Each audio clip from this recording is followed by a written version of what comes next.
Hello again, let's do more business news. Government has secured far more than what it was targeting in its Eurobond sale. This was after it closed the pricing deal yesterday in London. And we know that so far government has received over $21 billion in bid across the world. Finance Minister Ken Ofori-Atta has been speaking to Bloomberg on the success of the Eurobond roadshow in London. I think yesterday was overwhelming, not only for Ghana, but for Africa in terms of the story.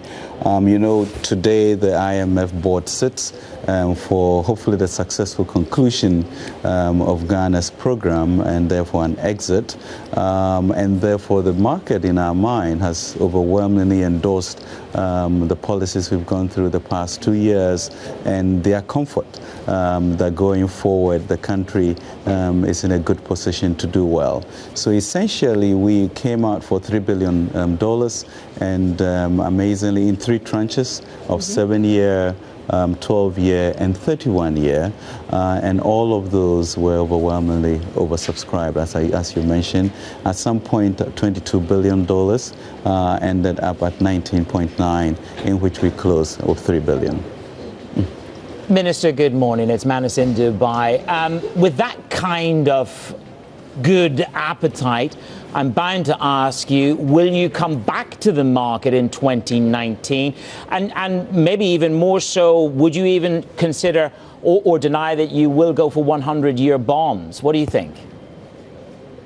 Well, I mean, it certainly gives one reason to pause. There's usually speculation that election years are years in which countries sort of bust their budgets. Right now, I think we are comfortable with what we have done. We understand the market sentiment.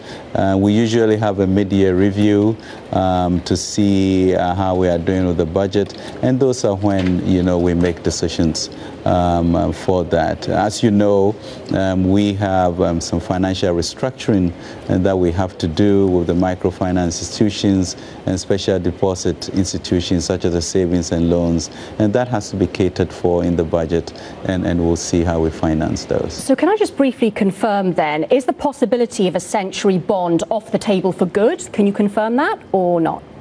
I don't think anything is ever off the table for good, because really the issue is that the market has told us that they are comfortable with 31s, and we have some very long-term restructuring things that we have to do in terms of infrastructure.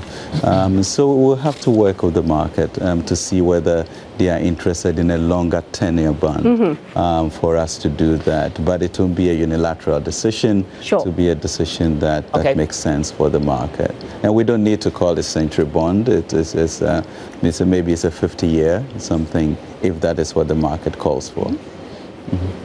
Okay, if that's what the market can take. Let's talk to you about the currency. Naira and I let's make sure that we've got the right pronunciation, the cedi. I mean, there was a real collapse. Do you think when you look backwards, was the rate cut a mistake, or do you expect more pressure to come to bear on the currency, or are we finding a level? It cannot be a mistake. Our central bank has been quite clear about protecting the domestic environment and therefore the inflation targeting that we have done. And that always calls for a balance. It is true that the markets were strong outside, which means that people may look to externalize.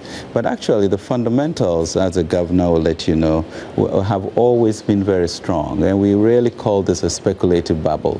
And the issues that came to bear was one, Ghana was leaving the IMF, and there was a certain amount of cynicism or spookness from that, so that occurred. And then, of course, a few bondholders wanted to externalize their dividends, and all of that collapsed with the emerging market tightening. Yes. And that's really what occurred. And as you can see, as quickly as it came, so quickly is it going? Yes, you mentioned the IMF. Now, since 2016, you've halved the budget deficit, you've brought debt down as well. Is Ghana now prepared to go it alone, or will you continue with some sort of IMF assistance, for example, the Policy Support Instrument Programme? Well, what I think we really have proven over this period, the clarity of our President Akufo-Addo's vision of a Ghana beyond aid. So the principle of going alone, being sovereign and independent is very clear. However, we've had a great relationship these 2 years with the fund. Wow, that was an interaction with Bloomberg in London. Let's move on to the commodity markets now. And crude oil made no gain as of 10 a.m. today to trade at $67.61 a barrel. The commodity news is next.